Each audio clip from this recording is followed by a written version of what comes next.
कैसे हो आप? उम्मीद करता हूँ बहुत ठीक हो गए और अपनी अपनी पढ़ाई जारी कर रहे हो। चलिए शुरुआत करते हैं मध्य प्रदेश के नेक्स्ट पार्ट से।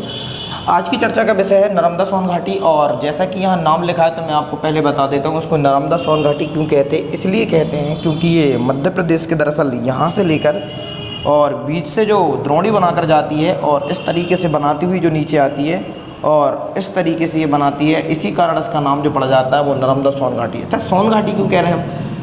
नर्मदा घाटी तो हम इसलिए बोल रहे हैं इसको कि नर्मदा घाटी के कारण इसलिए बोल रहा हूँ कि नर्मदा नदी दरअसल ये जो अनूपपुर है हमारा ये जो अनूपपुर ज़िला है, अनूपपुर ज़िले की मैकल पर्वत श्रेणी से नर्मदा नदी बही और बीच से जस्ट इसके बीच से बहती हुई और लगभग भारत की 5वीं बड़ी नदी जो इसमें से बहती है। और इस तरीके से ये जो है वो एक भ्रंश घाटी में बहती है, मतलब एक सकरी घाटी में बहती है। घाटी में तो बहती है कौन सी? एक सकरी घाटी में। और कहाँ बहती है? तो जस्ट मध्य प्रदेश के बीचों बीच। कहाँ बहती है? बीचों बीच। बीच का मतलब होता है, बीचों बीच का मतलब होता है कि जस्ट बीच। अब ये जो सोन घाटी है आपकी, सोन घाटी भी वही नर्मदा अनूपपुर के मैकल पर्वत श्रेणी है जो अमरकंटक की चोटी बोली जाती है, जहाँ से 3 नदियाँ निकलती हैं, वहीं से सोन भी निकलती है। अब जब सोन नदी यहाँ से निकलकर ऐसी बह जाती है तो ये जो दोनों घाटी का निर्माण जो करती हैं, इस कारण से इन दोनों का नाम जो पड़ जाता है वो नर्मदा सोन घाटी पड़ जाता है। ये तो बेसिक सा था, आपसे बन जाता है। लेकिन यदि आपसे पूछा जाता है कि लगभग कितने % पे है, तो आपको किन्हीं पुस्तकों में या जो डेटा आप देखते हो इंटरनेट पे या कहीं और देखोगे तो लगभग 27% ये ठीक रहेगा मेरे हिसाब से। जहाँ तक मेरा सर्च पहुँची तो 26, 27 या 27% के आसपास यदि आपको मिलता है तो आप बता दीजिएगा कि 27% दरअसल जो है वो हमारी नर्मदा बेसिन की घाटी है। और क्षेत्रफल की यदि बात की जाए तो लगभग 86,000 वर्ग किलोमीटर के दायरा बनाती है और एक गहरा जॉर्ज दरअसल ये बना देती है। इसकी जो जलवायु है वो मानसूनी गर्मी अधिक है लेकिन ठंड फिर भी कम है और लगभग 125 सेंटीमीटर की यहाँ पे जल वर्षा होती है। यदि जिलों की बात की जाए तो मैं आपको बता देता हूँ। सबसे पहले मध्य प्रदेश के जो भी पूर्वी ज़िले हैं, मध्य प्रदेश के जो पूर्वी ज़िले हैं, पूर्वी की बात की जाती है तो सबसे पहले तो अनूपपुर से स्टार्ट होगी। पूरा का पूरा अनूपपुर, हल्का सा मंडला का टच करेगी। अनूपपुर के बाद पूरा का पूरा एंटर कर जाएगी तो जबलपुर में एंटर कर जाएगी। जबलपुर के बाद एंटर कर जाएगी नरसिंहपुर में, और नरसिंहपुर के बाद पूरा एंटर कर जाएगी कहाँ? तो होशंगाबाद, और होशंगाबाद के बाद एंटर करेगी सीधी की सीधी कहाँ? तो पूरे के पूरे खंडवा, खंडवा के बाद पूरा का पूरा खरगोन, और खरगोन के बाद हल्का सा धार को टच करेगी और बड़वानी, और इसके बाद दूसरे राज्य में एंटर कर जाएगी। मतलब नदी एंटर कर जाती है। लेकिन इतने जो ज़िले मैंने लिख दिए हैं ये दरअसल ज़िले वो ज़िले हैं जहाँ एग्जैक्ट थोड़ा सा टच जो करती है वो भाई मंडला को भी करती है, तो मंडला भी लिख सकते हैं हम। थोड़ा सा भाई हरदा को भी टच करती है, वो भी देख सकते हैं। थोड़ा सा सीहोर को भी टच होता है या सीहोर भी आता है, उसको भी देख सकते हैं। हल्का सा बैतूल का पार्ट भी छूता है, पूरा का पूरा होशंगाबाद या पचमढ़ी वाला बीच होशंगाबाद वाला पार्ट। तो इतने ज़िले जो हैं वो नर्मदा बेसिन घाटी से गुजरते हैं जो मध्य प्रदेश के लगभग 27% पे फैली हुई है। अब नर्मदा बेसिन घाटी ने बेसिकली किया क्या है, आप ध्यान से देखिए, मैं आपको बहुत अच्छी चीज़ बता रहा हूँ। ये जो भ्रंश घाटी का निर्माण किया है ना, भारत की सबसे बड़ी नदी है जिसका नाम है नर्मदा नदी। और ये नदी जो है ना वो ऐसी बहती है, नर्मदा नदी जो है वो पूर्व से कहाँ की ओर बहती है? तो पूर्व से बहती है पश्चिम की ओर। कहाँ बहती है? पूर्व से पश्चिम की ओर। और पूर्व से पश्चिम की ओर बहने के कारण इसने सबसे बड़ा काम ये किया है कि मध्य प्रदेश के ये जो बीच में से ना द्रोणी बना दी है, बीच में से एक गार्ज बना दिया है, या गहरा गड्ढा या गहरी नाली जिसे कहते हैं। गहरी नाली बना देने के कारण इसने क्या किया है कि ये जो ऊपर वाला पार्ट है इसका झुकाव इधर हो चुका है, नीचे वाले पार्ट का झुकाव ऐसा, और बीच से जो निकला तो बीच से झुकाव ऐसा गया, और इस तरीके से बन गई ये हमारी नर्मदा बेसिन की द्रोणी। अब ध्यान से देखिए, जितनी नदी निकली उनका पानी बहा ऊपर की ओर, मतलब उत्तर की ओर। जितना पानी बहा उनका बहा नीचे की ओर, मतलब दक्षिण की ओर। नर्मदा सोन इधर से निकल गई और नर्मदा इधर आ गई। तो इस कारण से इस नदी का बेसिक सी महत्व बढ़ जाता है। तो आगे मैं आपको ले चलता हूँ इसकी विशेषताओं। यहाँ मैंने आपको पहले मैंने नर्मदा और सोन घाटी लिखा था। पहले मैं आपको नर्मदा घाटी का वर्णन बता देता हूँ, देन इसके बाद मैं आपको सोन घाटी का। तो आप यहीं से बेसिकली देख पाते हो कि ये यहाँ से लेकर यहाँ तक जो घाटी गई है वो हमारी नर्मदा घाटी है। ये नर्मदा घाटी है। चूँकि नर्मदा घाटी सबसे पहली बात आती कि ये क्या है, तो आप यहाँ मैंने लिख दिया है कि मध्य प्रदेश और भारत का सबसे निचला पार्ट है। मतलब निचला मतलब ये है, तो ये गहरे गार्जों में अत्यंत गहरी है लेकिन लंबी है। गहरी के कारण क्या होती है, जब भी आकार में नदी नर्मदा नदी बहती है तो गहरी बन जाती है और मध्य प्रदेश के पूर्व से लेकर पश्चिम तक का हिस्सा टच करती है और बहुत ज़्यादा लंबी हो जाती है। यह सब माना जाता है कि ये जो मैकल पर्वत श्रेणियाँ यहाँ पर स्थित हैं, और मैकल पर्वत श्रेणी वो पर्वत श्रेणी है जहाँ से मध्य प्रदेश की या 3 नदियों का मिलन स्थल, 3 नदियों का प्रभाव हुआ है, नर्मदा, जोहिला, सोन, और थोड़े से आगे दंडकारण्य के यहाँ से महानदी निकली हुई है। आगे जब आप फिर देख रहे हो कि जब आगे ये प्रवेश करती है तो थोड़ा सा इसका जो है तो वो ऊपरी बेसन जो है जिसको बोला जाता है, जो ऊपरी बेसन है, वो जो ऊपरी बेसन है उसको, ऊपरी बेसन को थोड़ा सा ऊपरी बेसन में दरअसल डिंडोरी और मंडला का पार्ट दिया जाता है, और बाकी का जबलपुर से जो शुरू हुआ था, जो मैंने पीछे ज़िले लिखे थे वो पूरे के पूरे ज़िले नर्मदा घाटी में। सबसे अच्छी बात यह है कि जो भारत में सबसे मात्रा में अधिक पाई जाती है, जिनको बोला जाता है दक्कन ट्रैप की चट्टानें, और दक्कन ट्रैप की चट्टानों के बीच यहाँ पाए दक्कन ट्रैप चट्टानों को काट कर आगे बढ़ती है। सबसे बड़ी बात यह है कि ये आपको देख रहे हो कि आपने ये देखा होगा कि जो विंध्य शैल समूह है, आप ये देख पाते हो कि जो भारत में केवल आप जब जनगणमन पढ़ते हो तो भारत के जनगणमन में एक जो हिमालय पर्वत है और एक आया विंध्य हिमालय। तो जो विंध्यांचल पर्वत श्रृंखला है, वो जो विंध्यांचल पर्वत श्रृंखला है कुछ इस तरीके से कटकर जो है वो मध्य प्रदेश के ऐसे बीच से गई हुई है। तो विंध्यांचल पर्वत श्रेणी को काट के जो है वो कंदराओं का निर्माण कर देती है, और जब कंदराओं का निर्माण कर देती है तो आप ये देख पाते हो कि जो मानधाता कंदरा कहाँ मिलेगा, तो ये मानधाता खंडवा के आसपास मिलेगा। इसका मतलब ये होता है कि जो मानधाता कंदरा है वो मानधाता कंदरा दरअसल इसका यहाँ पर आपको पता चल जाएगा कि मानधाता कंदरा का मतलब होता है एक गड्ढा बना देना या पानी के आसपास। तो ये जो मानधाता कंदरा है दरअसल ये खंडवा ज़िले में पाया जाता है, और खंडवा ज़िले में विस्तृत होने के कारण ये जल द्रोणी के बीच में आता है, और अरावली श्रृंखला को काटकर लगभग 120 किलोमीटर का जो है वो मुकरता गाढ़ यहाँ बनाती है। और ये जो नीचे वाली लाइन लिखी हुई है ये मध्य प्रदेश के मध्य प्रदेश के बाहर वाली लाइन है, क्योंकि अरावली की श्रेणी यहाँ से आकर यहाँ आई है। तो बेसिकली नर्मदा घाटी पढ़ने के लिए आपको पहले नर्मदा नदी का बहुत अच्छा वो होना चाहिए कि आपको पता होना चाहिए कि ये जो नर्मदा नदी है, वो नर्मदा नदी आपको पता ही है मैकल पर्वत श्रेणी की अमरकंटक की अनूपपुर श्रेणी से निकलती है, और मध्य प्रदेश टोटल लंबाई 1312 किलोमीटर में मध्य प्रदेश में 1077 बहती है। जबलपुर में धुआंधार और अनूपपुर और अमरकंटक में यहाँ पर दुग्धधारा और कपिलधारा को बनाएगी। थोड़ा सा और आगे आएगी तो नरसिंहपुर, और के बाद जैसे ही एंटर होती है झांसी घाट के बाद सीधी एंटर होगी बड़वा और सीधी होशंगाबाद के हांडिया घाट के बाद सीधा एंटर हो जाएगी कहाँ, खंडवा, मानधाता खंडवा, खरगोन को। यह 2 परियोजना बनाएगी। एक परियोजना यहाँ बन चुकी होती है पहले धुआंधार जबलपुर में, और एक बरगी डैम जबलपुर में स्थित है। दोनों की दोनों आगे जब आओगे तो इंदिरा सागर, ओमकारेश्वर, सहस्त्रधारा, ये पूरा नर्मदा सागर कहलाता है। इंदिरा सागर खंडवा में बनाएंगे, और आगे जब हम आएंगे तो ओमकारेश्वर खंडवा में और सहस्त्रधारा यहाँ बनाकर, और 2 वाटरफॉल यहाँ पर सहस्त्रधारा, दर्दी और मानधार यहाँ पर बना के हम एंटर करेंगे, और सीधे बड़वानी, और बड़वानी के बाद सीधे हम गुजरात, और गुजरात के बाद सरदार सरोवर परियोजना, और वहाँ के बाद सीधी की सीधी क्या एस्चुरी बनाकर सीधी जाकर समुद्र में मिल जाएगी। और मध्य प्रदेश में और भारत की 5वीं सबसे बड़ी या बहुत गहरी कंदरा का निर्माण बनाती है।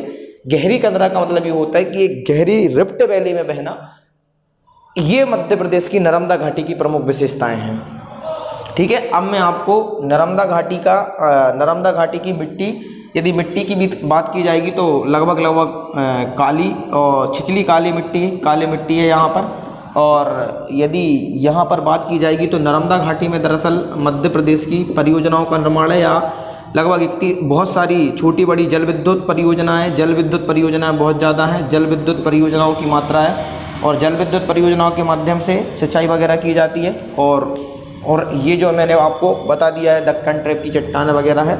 ठीक है, इसको अपनी कॉपी में नोट कर लीजिए आप। ये दोस्तों, जैसे कि आप यहाँ देख पा रहे हो, मैंने पहले लिखा था नर्मदा सोन घाटी, पहले मैंने आपको नर्मदा घाटी पढ़ा दी है। आपको मैं एक बार पुनः बता देता हूँ कि ये जो बीच से इस तरीके से जाती है ना, इसको ही एक्चुअल में नर्मदा सोन घाटी बोल दिया जाता है, और ये कुछ इस तरीके से बुंदेलखंड में बहती हुई आगे चल जाती है। तो ये जो सोन घाटी है लगभग इस तरीके से बहती हुई यहाँ जाती है। तो मध्य प्रदेश की लगभग 780 किलोमीटर में ये बहती है सोन नदी भी अमरकंटक के यहाँ पर अमरकंटक की मैकल पर्वत श्रेणियों से निकली है। यही कारण है कि इन दोनों का ये जब आप जबलपुर में आओगे तो जबलपुर में हल्का सा इन दोनों का मिलन होता है, नर्मदा और सोन घाटियों का लगभग। तो मध्य प्रदेश के पूर्व में स्थित ये सक्रिय और गहरी काली है, चूँकि ये ऊपर से जाती है। और जी जहाँ पर आप देख पा रहे हो कि ये दरअसल यहाँ पर जो है वो कैमूर की पहाड़ियाँ हैं और कैमूर की पहाड़ियाँ स्थित हैं, और यहाँ जो स्थितियाँ हैं वो बुंदेलखंड की स्थितियाँ हैं। तो ऐसा कहा जा सकता है कि बुंदेलखंड, और ऐसा माना जा सकता है कि भाई बुंदेलखंड और कैमूर पहाड़ियों के जस्ट मध्य या कैमूर पहाड़ियों के नीचे दरअसल इसकी स्थिति बनती है। और यहाँ जो बनता है इसको बोला जाता है बघेलखंड। इसका मतलब ये है कि इसकी जो विस्तृत है वो बघेलखंड के पठारों में है। चूँकि मध्य प्रदेश के पूर्व में स्थित है, इसी कारण उसको सोन घाटी बोला जाता है। ये दरअसल बालू, यहाँ की मिट्टी दरअसल उतनी अच्छी से उपजाऊ नहीं है, लेकिन ये कैसा है तो प्रपाती का गार है। प्रपाती का मतलब होता है बहुत सारे प्रपाती हैं। इस रीवा में बीहड़ नदी पर मध्य प्रदेश का सबसे ऊंचा जटाई जलप्रपात बनता है। दूसरी विशेषता बात ये आता है कि विंध्य पठार और बुंदेलखंड के पठार में मध्य है, या विंध्य पठार की बात की जाए या जो भी है आपका विंध्य पठार और बुंदेलखंड के पठार की मध्य की जाए। गोंडवाना कल्प की चट्टाना है, वहाँ ये बहुत अधिक मात्रा में पाई जाती है। चूँकि गोंडवाना कल्प की चट्टानें पाए जाने के कारण क्या होता है कि यहाँ पर कोयले के बहुत अच्छे भंडार हैं, और कोयले के भंडार की बात की जाएगी तो पूरा का पूरा शहडोल आ जाएगा। और शहडोल में जो शहडोल का जो सुहागपुर वाला इलाका है, शहडोल का जो सुहागपुर वाला इलाका है वो इलाका दरअसल यहाँ पर महत्वपूर्ण हो जाता है। और यदि उद्योग धंधे की बात ऐसी की जाएगी तो है नहीं है, लेकिन धारवाड़ के सेल समूह और कोयले के बहुत अच्छे भंडार होने के कारण ये जो सोन जो है वो सोन घाटी बहुत अच्छी से महत्वपूर्ण हो जाती है। तो इस तरीके से नर्मदा और सोन घाटी दोनों का जो होता है वो कॉम्बिनेशन बन जाता है। अब मैं आपको दरअसल बता देता हूँ, नर्मदा सोन घाटी के बाद मैं कुछ नर्मदा सोन घाटी का और डेटा बता देता हूँ जो जॉइंट डेटा रहेगा, इसलिए मैंने आपको अलग अलग दोनों का वर्णन बता दिया। आप थोड़ा नोट डाउन कर लीजिएगा। तो वनडे एग्जाम्स में आपके लिए क्वेश्चन यही आते हैं कि सोन घाटी में बताइए क्या कौन सी चट्टानें पाई जाएंगी, तो गोंडवाना चट्टान है, धारवाड़ चट्टान है, सैल चट्टान है, कैमूर पहाड़ियों के मध्य स्थित है, मध्य प्रदेश के पूर्व में स्थित है। सोन घाटी की स्थिति क्या है, कहाँ कहाँ किसके बीच में है, कहाँ मिलन होता है, इस तरीके के क्वेश्चन यदि आते हैं तो ये वनडे एग्जाम्स वाले या एक दिवसीय एग्ज़ाम या जो आपके रहते हैं। और इसके बाद मैं आपको मेंस का क्वेश्चन बताऊंगा जो मध्य प्रदेश प्रीलिम्स का क्वेश्चन होता है, या मध्य प्रदेश प्रीलिम्स या मध्य प्रदेश मेंस की परीक्षा में जो प्रश्न पूछा जाता है वो प्रश्न मैं आपको इसके बाद बता देता हूँ। ठीक है, इसको नोट डाउन कीजिए और आगे चलिए। यदि आपको पूरी नर्मदा घाटी परियोजना की यदि नर्मदा घाटी की बात की जाती है तो ये जो नर्मदा घाटी जो गहरी मैं बार बार आपसे बोलता जा रहा हूँ, यदि नर्मदा घाटी की टोटल यहाँ पर बात की जाएगी तो ये जो मिट्टी मैंने आपको बताई थी, छिछली काली बताई थी मैंने, क्योंकि छिछली काली या गहरी काली उतनी अच्छी मात्रा में नहीं जितनी हमारे मालवा में थी, लेकिन फिर भी मिट्टी होने के कारण जो फसल है वो गेहूँ, चावल, सोया, गन्ना, अरहर, चूँकि नरसिंहपुर ज़िले में अरहर और गुड़ का बहुत अच्छा खाद्यान्न उत्पन्न किया जाता है। होशंगाबाद में गेहूँ, थोड़ा और आगे आओगे तो आपको खंडवा, खरगोन में अलग अलग फसलें मिल जाएंगी। और खनिज की यदि बात की जाती है तो सफ़ेद संगमरमर जो है वो पूरे के पूरे कहाँ मिल जाएंगे, तो आपको जबलपुर वाले और सफ़ेद संगमरमर भेड़ाघाट जो भी है पूरा का पूरा कहाँ मिलेगा, तो संगमरमर भेड़ाघाट आपको जबलपुर में, चूना पत्थर पूरा का पूरा कटनी वाले इलाके में मिल जाएगा आपको, और टंगस्टन और चीनी मिट्टी के बर्तन इसी रिप्ट शैली में पाए जाएंगे। सुरमा पूरा का पूरा जबलपुर में मिल जाएगा। यदि और उद्यान की बात की जाएगी या यदि और ये बात की जाए कि भाई हमारे यहाँ जो फैक्ट्रीज़ वगैरह क्या है, तो भाई सीमेंट फैक्ट्री इस वाले सीमेंट फैक्ट्री भी पाई जाती है, या जो चूना नदी बनती है। इसके बाद संगमरमर की चट्टानों से ये जो संगमरमर के पत्थर पे या पत्थर की मूर्तियाँ बनाने का काम भी किया जाता है। थोड़ा और आगे आप आओगे तो आपको जल विद्युत परियोजना या बहुत सारा मिल जाएगा। अब यदि पर्यटन की बात की जाएगी तो आप बता दीजिएगा भाई, पर्यटन में सबसे बड़ा भेड़ाघाट पूरे के पूरे भेड़ाघाट का जलप्रपात, और भेड़ाघाट के जलप्रपात वहीं जबलपुर में आपको 64 योगिनी मंदिर मिल जाएगा। और थोड़ा और आगे आओगे तो आपको खंडवा में भाई हनुमंतिया टापू मिल जाएगा, और हनुमंतिया टापू अभी हाल ही में नंदरा सागर झील के कारण बहुत ज़्यादा फेमस रहा है। और थोड़ा और आगे आप आओगे तो 52 गजा की मूर्ति आपको मिल जाएगी, कहाँ, बड़वानी में मिल जाएगी। और बरगी डैम इसी रिप्टे मेले में मिलेगा, इंदिरा सागर डैम इसी रिप्टे में मिलेगा, खंडवा खरगोन में दर्दी सहस्त्रधारा यहीं मिलेंगी। इस तरीके से नर्मदा और सोन घाटी हमारे मध्य प्रदेश की एक मुख्य घाटियों में से एक है।